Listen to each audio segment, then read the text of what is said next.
Bonjour, merci beaucoup pour cette invitation.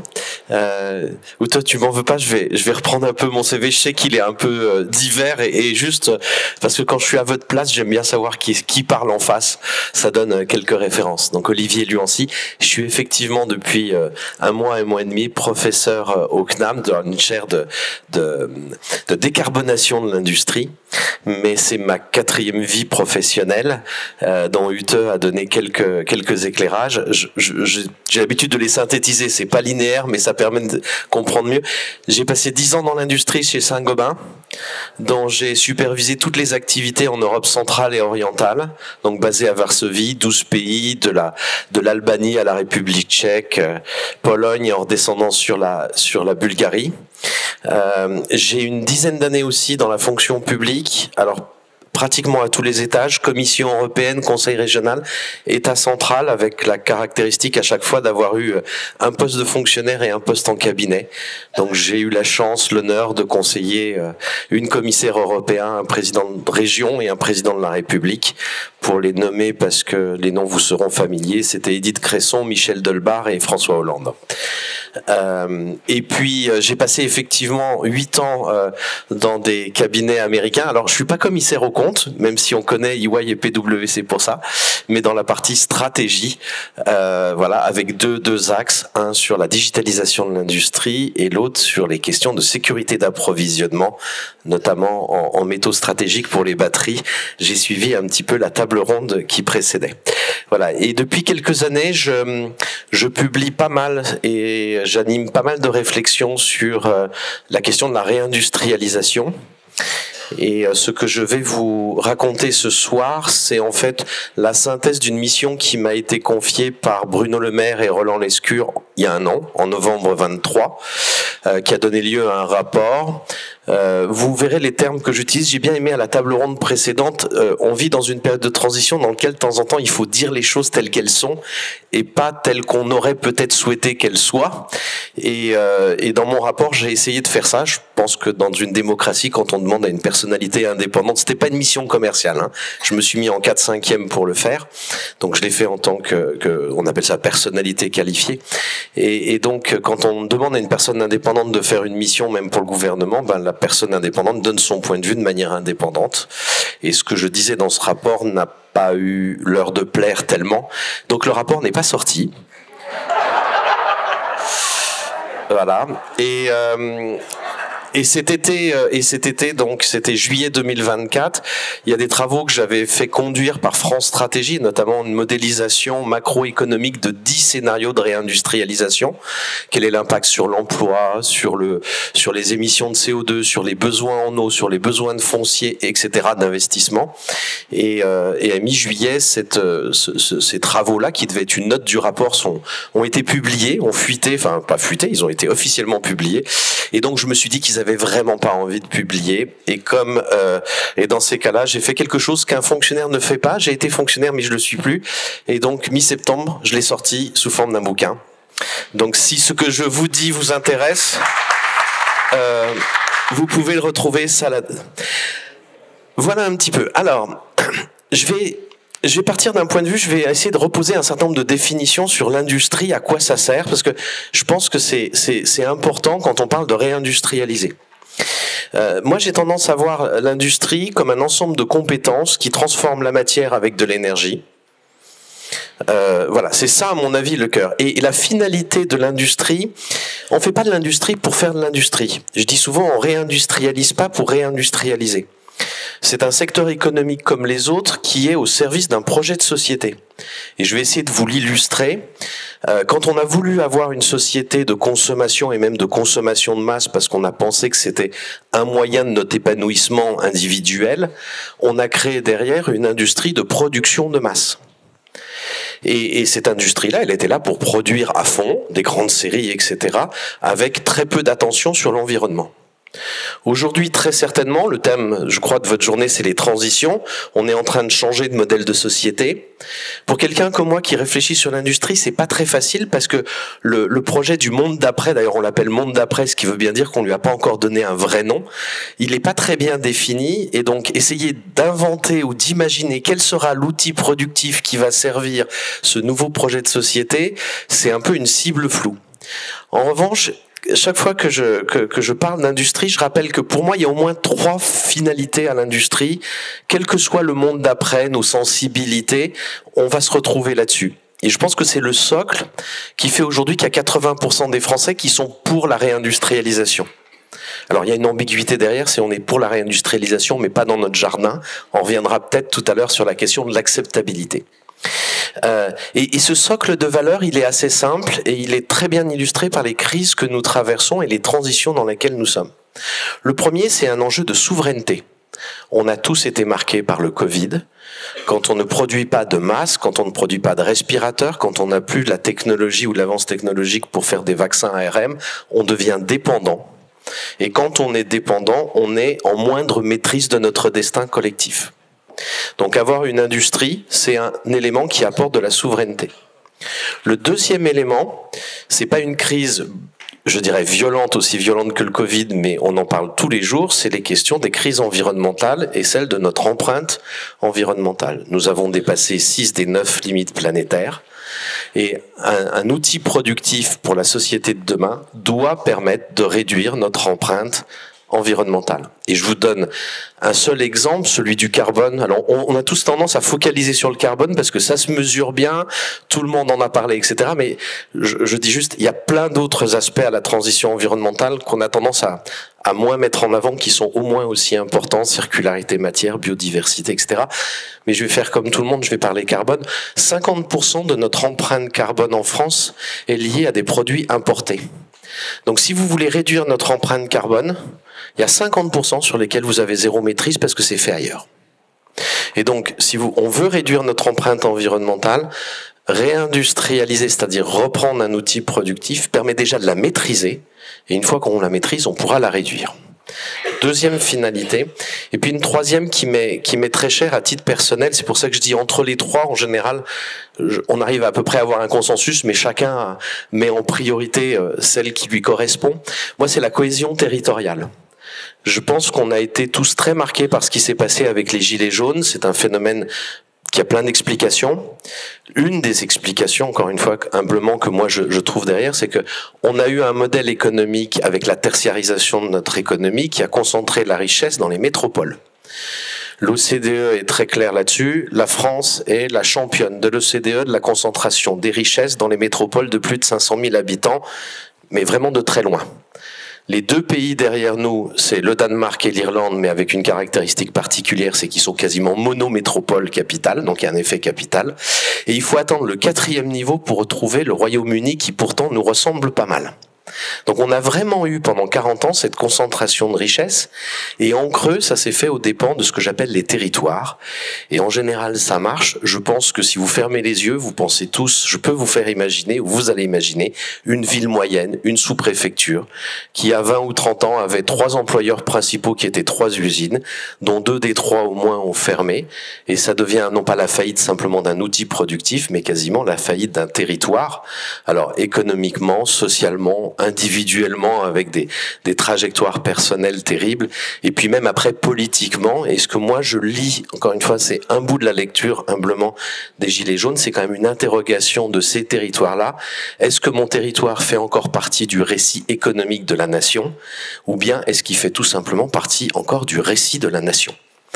Et un outil productif qui permet de redistribuer de la richesse auprès de ces territoires est un facteur de cohésion territoriale. Et donc, quand on parle de refaire de l'industrie en France, c'est pour ça que je parle plus de renaissance industrielle que de réindustrialisation, ça a la vocation de donner un petit peu l'insertion de ce secteur économique dans un projet de société. Il faut toujours, enfin, ce que je vous recommande, le premier message que je voudrais vous livrer, c'est, on peut parler quand on est fan de technique, de la technique, on peut parler quand on est fan d'usine, des usines, mais si on veut en parler collectivement, dans des assemblées comme celle-là, dans des dîners, dans des réunions, pensez toujours réindustrie comme un outil permettant de soutenir, de rendre possible ces trois finalités collectives que sont la souveraineté, la réduction de l'empreinte environnementale et la cohésion territoriale. Et c'est, je crois, sur ce socle-là qu'on peut justifier qu'il y ait 80% des Français qui soutiennent la réindustrialisation alors que seulement 10% y travaillent. Ça, c'est le premier message. Le deuxième message, il est sur une forme d'interrogation, qui a d'ailleurs été reprise ici. J'avais peut-être pas vérifié le titre, mais c'est très bien comme ça. Est-ce que c'est possible ? Parce que nous avons stoppé notre désindustrialisation en 2009. Il y a un moment clé, en tout cas moi dans l'histoire de notre politique industrielle récente, c'est les États généraux de l'industrie en 2009. Et depuis, si on regarde l'indicateur du poids de l'industrie, de la force de notre industrie, celui qu'on utilise le plus en macroéconomie, qui est la part de la création de richesse en point de PIB, en fait, nous n'avons pas réindustrialisé. On est toujours autour de 10%. Alors qu'il y a quand même 3 présidents de la République, parce que ça a été lancé sous Nicolas Sarkozy, sous François Hollande, vous avez quand même le rapport gallois et les plans Montebourg, etc. Sous la présidence d'Emmanuel Macron, il y a France Relance, 30% pour l'industrie. On n'a jamais vu un plan collectif avec une part aussi importante de l'industrie. France 2030, la loi industrie verte. Donc des discours politiques. On en a eu des actes politiques de loi ou même d'allocation de ressources massifs. France 2030, c'est 54 milliards. On en a eu et pourtant le résultat aujourd'hui, il est très modeste. Si vous avez envie de creuser le sujet, il y a un rapport qui vient de sortir de la Cour des comptes qui dit 10 ans de politique industrielle pour un résultat fragile. J'avais utilisé le fragile dans un des titres d'une tribune pour un euphémisme pas trop méchant pour dire qu'en fait, aujourd'hui, le compte n'y est pas. Et donc, au bout de 15 ans de volonté assez forte, encore une fois, portée par des présidents de la République avec des outils législatifs et financiers lourds, constater que nous n'avons pas réellement réussi à réindustrialiser pose la question, est-ce que c'est possible ? Alors je fais la petite parenthèse parce que je pense qu'il faut dire, il y a eu une période de 2 ans pendant laquelle on a commencé à avoir une vraie réindustrialisation, c'est 21-22, avec la création à peu près en net de 100 usines en France par an et de 40 000 emplois industriels. Sauf que on a descendu pas mal en 23 et en 24 on va voir le résultat, mais au moins il y en a un qu'on peut annoncer déjà, les emplois je sais pas, mais toutes les tendances nous disent que nous allons être en destruction de sites industriels en France en 2024. Donc il y a eu un printemps de l'industrie quelque part, et ce qui nous arrive aujourd'hui, très difficile à dire si c'est une giboulée de fin de printemps et que ça va repartir après, ou bien si on a sauté l'été de la réindustrialisation que moi j'attends pour les raisons que je vous ai exposées, et qu'on est tout de suite reparti dans un hiver assez rude. Cette question, est-ce que c'est possible ? Et ce que dit le rapport, ce que dit l'étude, alors c'est pas que moi qui l'ai faite, je me suis entouré d'une vingtaine de personnes, naturellement des chefs d'entreprise, des élus locaux, régionaux, un philosophe, un historien, un sociologue, un homme d'image, parce que l'image de l'industrie c'est important. Et le premier constat qu'on a fait, c'est que depuis 15 ans, en fait, il y a un potentiel caché de réindustrialisation qu'on n'est pas allé chercher. J'adore Louis Gallois, c'est un ami, j'ai énormément de respect, je considère que c'est un sage, mais dans son rapport de 2012, il a repris quelque chose qui est devenu un motto, c'est que nous nous réindustrialiserons que par les produits à haute valeur ajoutée, parce que nous sommes dans un système social exigeant, coûteux, et donc il n'y a que les produits à haute valeur ajoutée. Et donc, depuis 15 ans, toutes nos politiques ont été concentrées sur l'innovation et l'innovation de rupture. Et quand on regarde notre potentiel de réindustrialisation en termes macroéconomiques, toutes ces innovations qui ont donné lieu à un discours start-up, gigafactory, nouvelle filière, ne représentent à peu près que 1/3 de notre potentiel de réindustrialisation. Les 2 autres tiers, c'est aussi de l'innovation, mais c'est pas de l'innovation de rupture. C'est de l'innovation ou de l'augmentation capacitaire qui se passe dans le tissu industriel existant, et essentiellement les PMI et les ETI. Et donc le premier message qui a fait grincer les dents quand j'ai rendu mon rapport ou les premières conclusions à Bercy, c'est de dire votre discours 100% sur la Startup Nation et les Gigafactories, votre allocation de ressources à 80% à peu près sur ces filières-là ou cet exercice de réindustrialisation, bien entendu qu'il faut le faire. Il faut pas arrêter l'innovation de rupture, il faut qu'on maintienne notre place, mais il faudrait le rééquilibrer quand même parce que les 2/3 de réindustrialisation à côté desquels on passe, c'est simplement la densification, la modernisation du tissu industriel existant. Et je reviens sur ce printemps de la réindustrialisation de 21-22. C'est au moment où on a eu l'effet de France Relance. France Relance a été le seul plan de réindustrialisation totalement non sélectif. Il a permis d'alimenter des projets de modernisation aussi dans les PME et les PMI. On leur demandait pas une innovation particulière. Pour une raison simple, on voulait maintenir l'investissement, quel qu'il soit, pour éviter que l'économie plonge. Mais je suis à peu près convaincu, et je suis pas le seul, que cet outil-là nous a révélé un potentiel qu'on pouvait activer et que pendant 15 ans, on a assez largement négligé. Alors il n'est pas négligé par les collectivités locales, mais simplement si vous regardez les montants en subvention, c'est un des moyens de regarder la ressource publique dédiée à la réindustrialisation, l'ensemble des collectivités, régions et intercommunalités doivent avoir pour le développement économique entre 6 et 8 milliards d'euros par an. Les derniers calculs donnent en aide directe entre 80 et 100 milliards d'euros par an pour l'État. Donc on a certes fait une décentralisation, mais pas en moyens. Et la politique de l'État donne le là complètement sur la manière dont on alloue ces aides au développement. Voilà un premier point. Et donc le jour où on va aller activer ce potentiel, peut-être qu'on aura effectivement une chance d'aller réindustrialiser pour de vrai et pas simplement de faire ce faux plat qu'on a eu pendant 15 ans. Est-ce que c'est faisable? Est-ce qu'on peut aller je dirais, libérer ce potentiel? Alors là aussi, ce qui a été assez stupéfiant dans cette mission, c'est que nous avons en France plein d'atouts pour le faire que nous n'utilisons pas. Et alors, je vais vous en citer quelques-uns et vous me direz quelque part, enfin, ou vous garderez pour vous, mais vous ferez une petite conviction sur ce type d'atout. Il y a une question de financement. Pour faire la réindustrialisation, alors on l'a recalibré, c'est pas 15% du PIB l'objectif qui nous semble réalisable, c'est 12-13%, je reviendrai dessus peut-être, mais derrière ça on a quantifié le besoin d'investissement supplémentaire. Pour faire cette réindustrialisation, il faut qu'on investisse 200 milliards d'euros en plus dans notre outil productif, sur 10 ans. Pas 200 milliards fois 10, mais 20 milliards par an sur 10 ans. Ça peut paraître énorme. C'est pas de l'investissement public, c'est de l'investissement privé et public pour développer notre outil productif. On peut se dire c'est énorme, mais si on le met au regard de l'épargne financière que nous avons en France, nous avons 6 600 milliards d'euros d'épargne financière, auxquels s'ajoutent 7 à 8 000 milliards d'épargne immobilière. Donc en 15 ans de discours et de volonté politique, que je ne remets pas en doute, quand on fait France 2030, c'est pas simplement un discours, une incantation, on s'engage. Mais en 15 ans de réindustrialisation, nous n'avons pas été capables de flécher 2 à 3% de notre épargne pour qu'elle se réinvestisse dans notre tissu industriel productif local.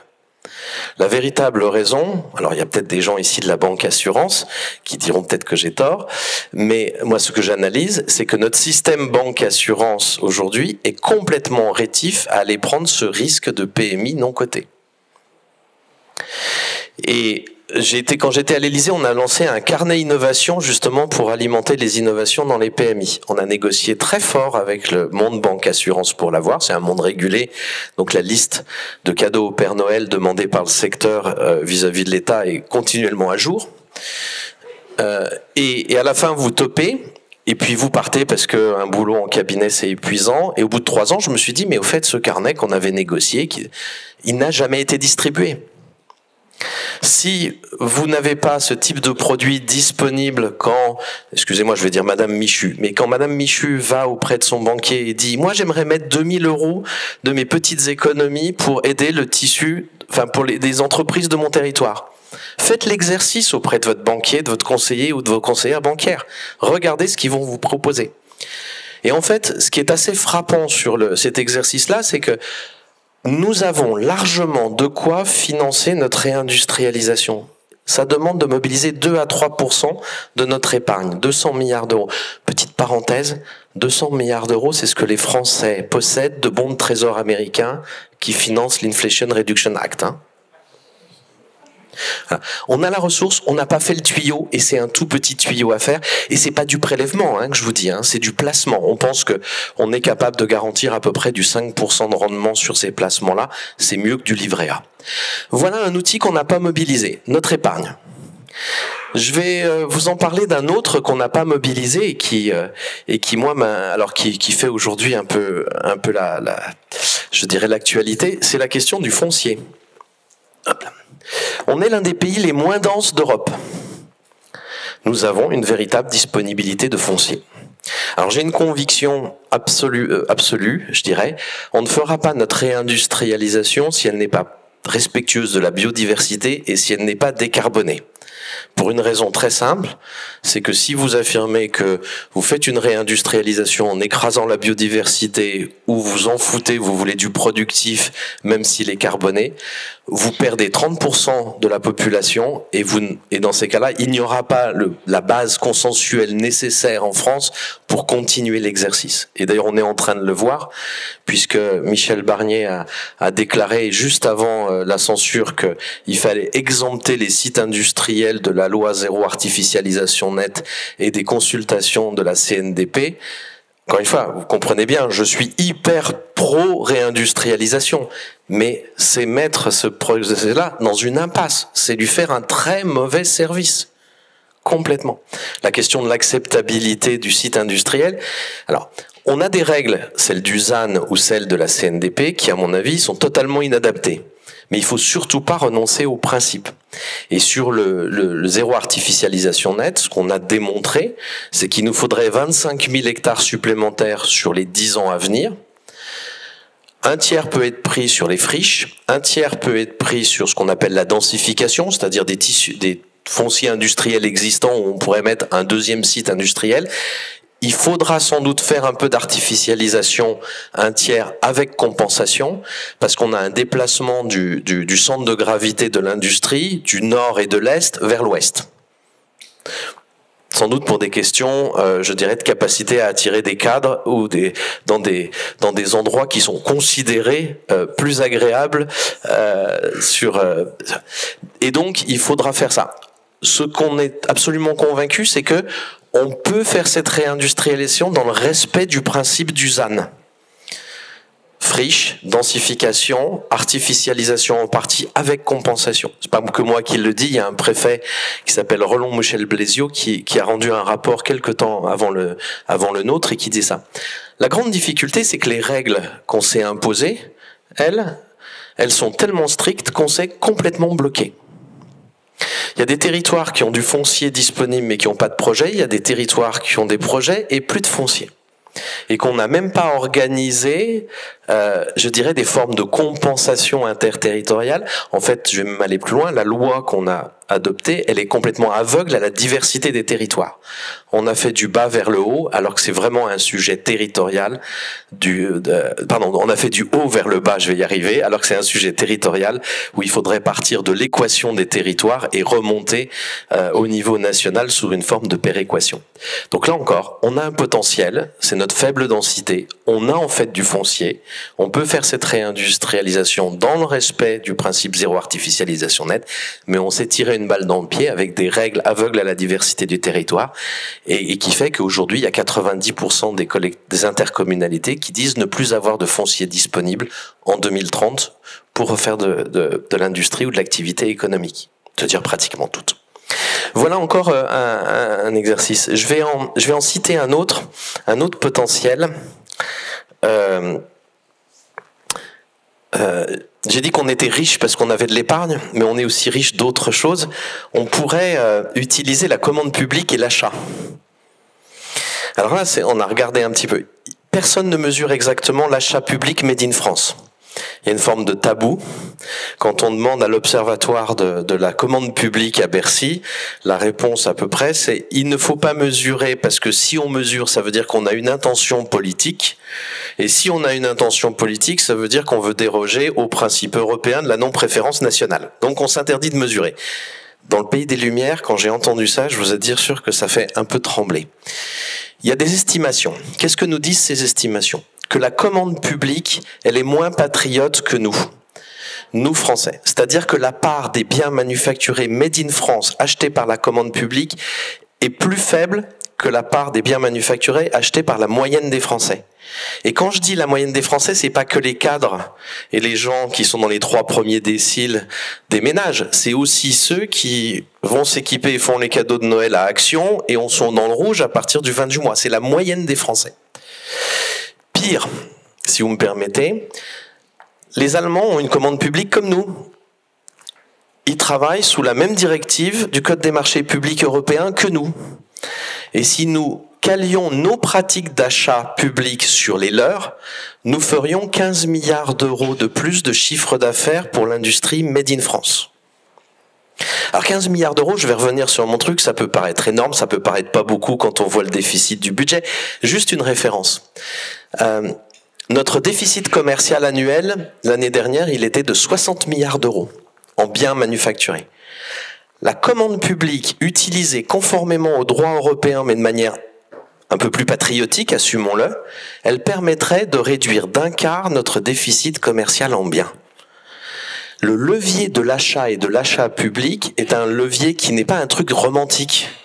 C'est pas simplement pour faire plaisir à la marinière de Montebourg, qui est un ami, donc je le dis avec beaucoup de plaisir pour lui, mais c'est pas un truc juste sympa folklorique.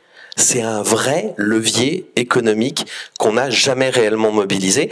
Dans ce bouquin, à la fin, il y a une note qui est co-signée avec des acheteurs publics du Conseil national des achats et c'est presque une supplie qui disent sortons de l'incantation parce que eux, professionnellement, ils ont un message politique, on va acheter du Made in France, mais dans leur environnement professionnel, on ne les dote ni de l'outil, ni de la formation, ni de l'écosystème professionnel permettant de le faire et ils se retrouvent sous un exercice qu'on connaît tous au moins une fois dans sa vie professionnelle qui s'appelle des injonctions contradictoires, ce qui est très inconfortable et c'est ce qu'ils disent dans cette note. Voilà encore un levier qu'on n'utilise pas depuis 15 ans de tentatives de réindustrialisation.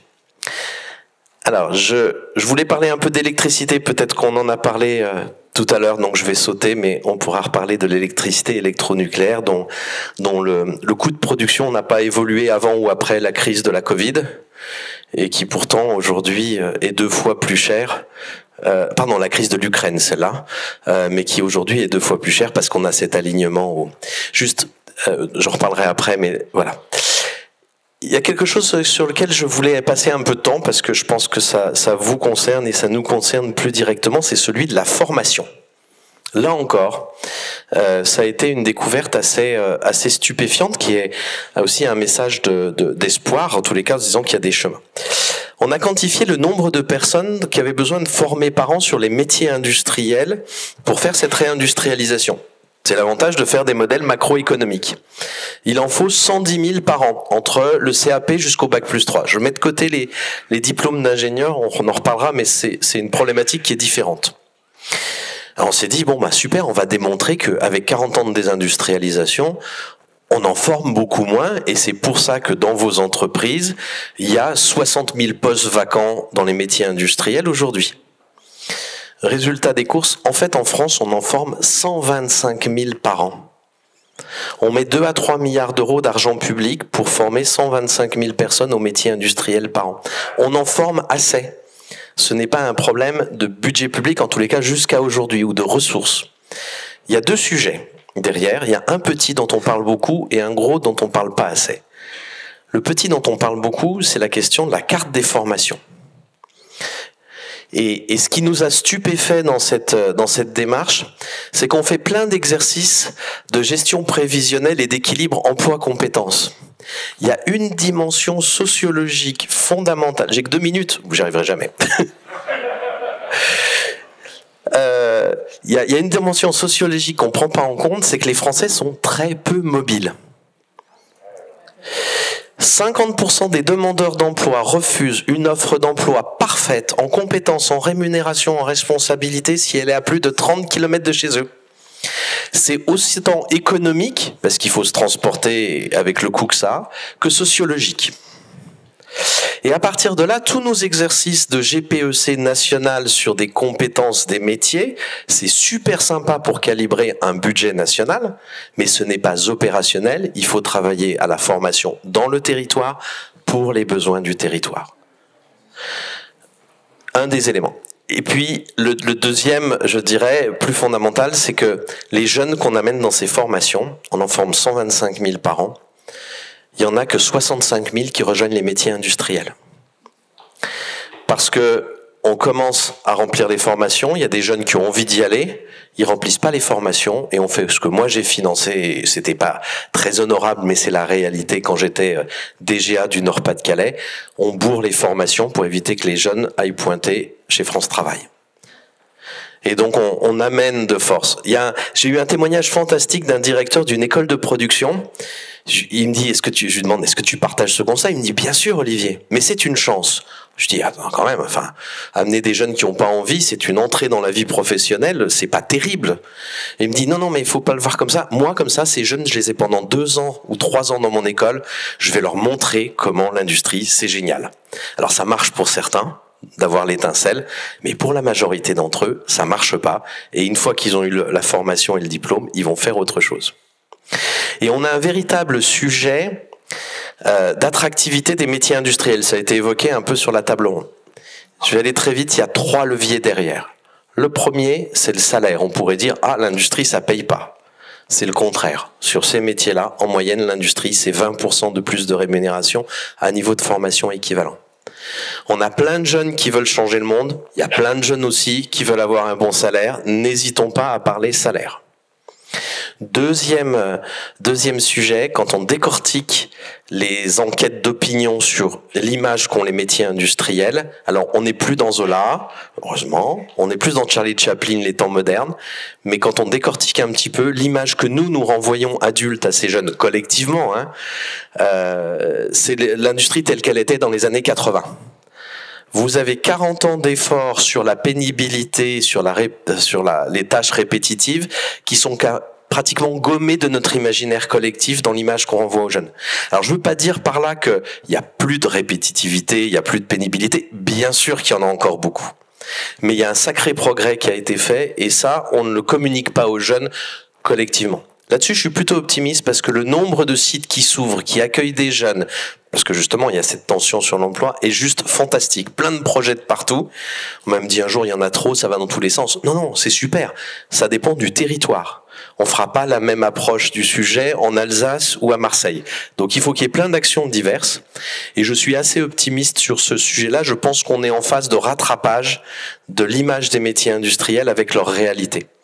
Juste un petit point, il y a une action qui s'appelle Avec l'industrie qui a été lancée. Vous la connaissez peut-être.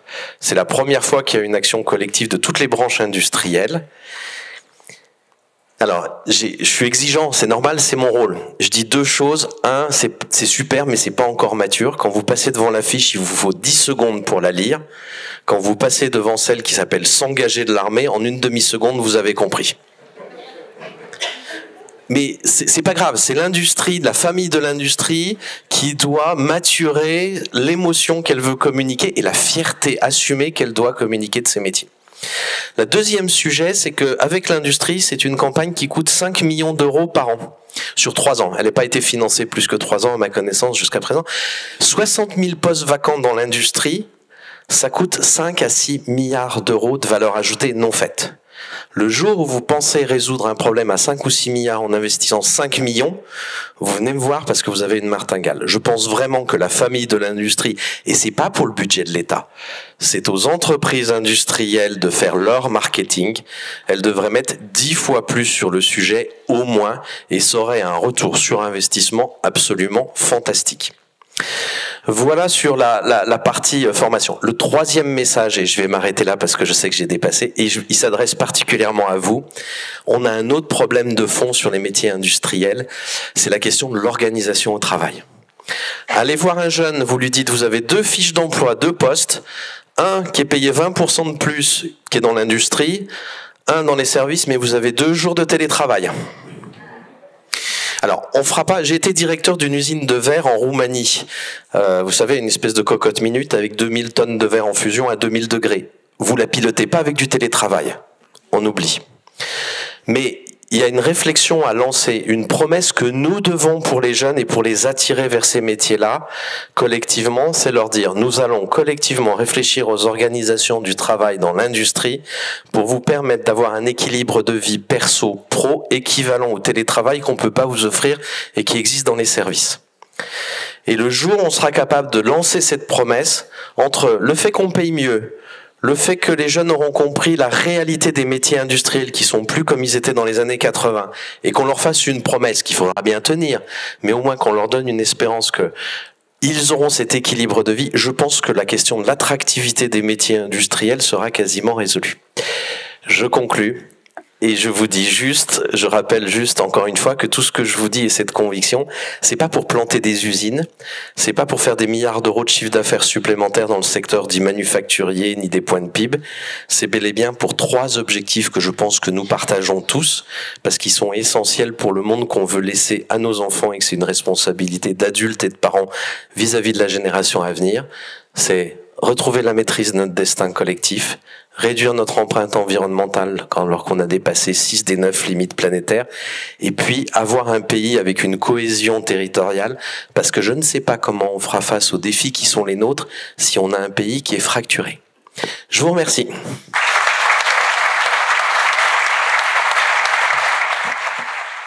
Oui, bonjour et merci, c'était vraiment passionnant. J'ai une question qui va peut-être vous paraître bête, mais moi je me la pose, alors j'ai envie de la poser, tant pis. Vous parlez de France Relance, c'était 2020-2022, est-ce qu'il y a un lien avec la crise Covid ou pas du tout? Enfin, voilà. Okay. Alors, je peut-être prendre des salves, mais juste pour répondre très rapidement, oui, France Relance a été le plan économique mis en place.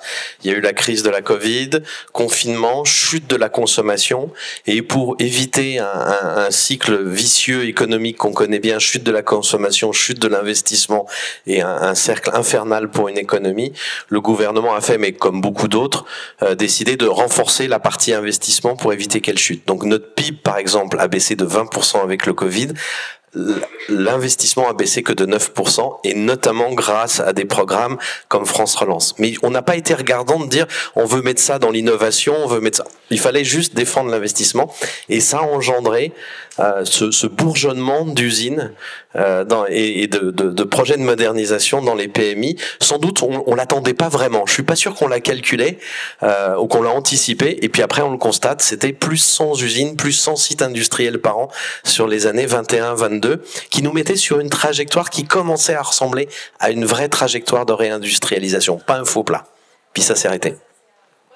Parce que France Relance s'est arrêté, que France 2030 a pris le relais, et France 2030 s'est ciblé sur l'innovation de rupture.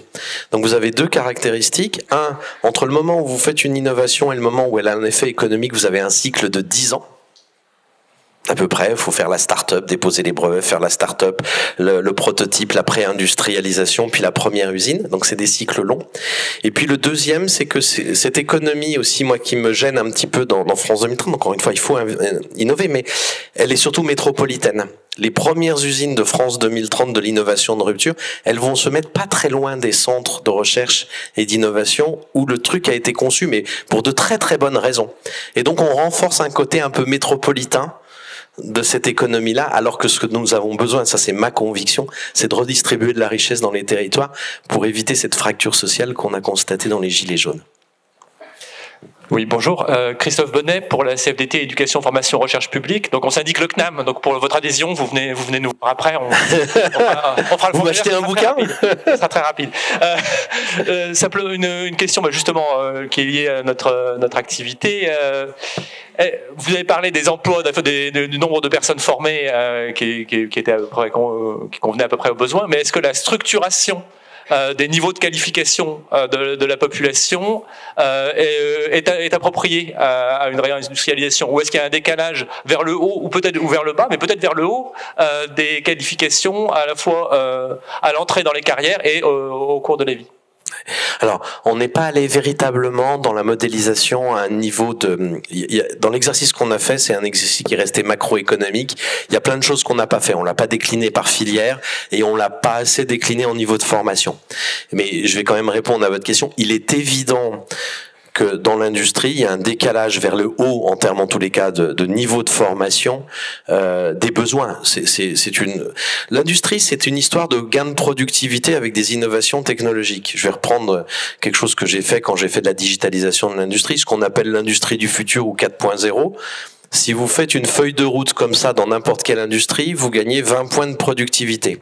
Alors, sur l'emploi, c'est pas top, mais si vous les faites pas, votre concurrent le fait et vous êtes mort. Et c'est encore pire pour l'emploi. Mais ça, derrière, ça veut dire que là où on avait des gens, je vais dire ouvriers, on a besoin de techniciens, etc. Et donc, il y a une déformation. Je n'ai pas, moi, ça existe peut-être, la déformation, elle est certaine. Je n'ai pas d'éléments quantitatifs aujourd'hui. Sans doute, ils existent, mais je les ai pas à vous fournir là. Et on l'a pas regardé dans l'étude et directement. Bonjour, Juan Antonio González, donc je suis désolé, j'ai laissé mon costume à la maison parce que je suis le secrétaire général du syndicat des banques. Voilà, donc je suis venu incognito, mais bon, comme a priori vous évoquez le sujet. D'ailleurs, je voulais juste avoir votre avis, on ne dit plus banque, on dit industrie bancaire. Tout le monde le dit, nos patrons le disent, l'AFB, la Fédération bancaire, ne dit plus le mot banque, c'est tabou, on dit l'industrie bancaire, à tel point qu'il faut le savoir que dans vos agences, on ne vend plus des produits, on ne vend plus des produits, on produit. C'est-à-dire qu'on est évalué sur sa production. Donc je voulais juste savoir si cette appellation industrie bancaire vous paraissait valable ou usurpée. Alors, moi, je l'utilise pas, mais il y a quelqu'un que j'aime beaucoup qui s'appelle Pierre Vell, c'est un sociologue, qui l'utilise et qui, je vous recommande ses écrits, et qui parle même de société d'hyper-industrialisation et qui conteste le fait qu'on s'est désindustrialisé. Alors, son point de vue, il n'est pas sur le fait qu'on produirait matériellement des biens matériels plus que ce qu'on imagine. Ce qu'il dit, c'est que les processus industriels se sont répandus dans pratiquement toute l'économie. Et notamment cette idée d'avoir des processus répétitifs garantis en qualité permettant de traiter la masse. Ce qui a été le nœud justement, alors d'une partie de l'industrie, de cette industrie qui a répondu à notre société de consommation de masse. Si vous remontez dans l'histoire avant, c'était pas le driver principal, c'était pas le moteur principal de l'évolution industrielle. Mais c'est celle dont on a l'image aujourd'hui parce que c'est celle dont on hérite depuis quelques décennies, voire depuis un siècle. Et donc effectivement, ces processus répétitifs, processés, qui garantissent la qualité et qu'on peut faire en nombre à un coût extrêmement faible, qui sont nés de la culture industrielle, en tous les cas de celle de production de masse, ont envahi tous les secteurs économiques. Et dans ce sens-là, on peut parler d'une industrie bancaire. Néanmoins, la partie dont moi j'essaye que je mets en avant derrière l'industrie, c'est plus cette transformation de la matière et cette capacité, parce que ces types de processus-là, on le voit par exemple sur les plateformes digitales, sont des processus dont la pyramide des compétences est très particulière. Vous avez un petit noyau de gens très élevés et plein de gens en bas. Pensez à la plateforme Uber par exemple, alors c'est pas la banque, hein, mais et quand on veut répartir la richesse pour avoir un pays entre guillemets plus de cohésion, c'est pas entre guillemets, plus de cohésion sociale et territoriale, là l'industrie, le milliard d'euros de valeur ajoutée de l'industrie manufacturière a une autre saveur, a une autre couleur pour notre cohésion territoriale, et moi je me retranche derrière cette deuxième définition. Merci beaucoup, merci mille fois Olivier Luancy. Malheureusement, alors vous avez pas été sévère avec moi, c'est pas vrai. Par contre, il y avait plein de questions. Je suis désolé pour les personnes qui en ont. On va générer de la frustration. Oui, mais ça permet de lire votre livre. Voilà. Waouh, vous êtes dans le marketing.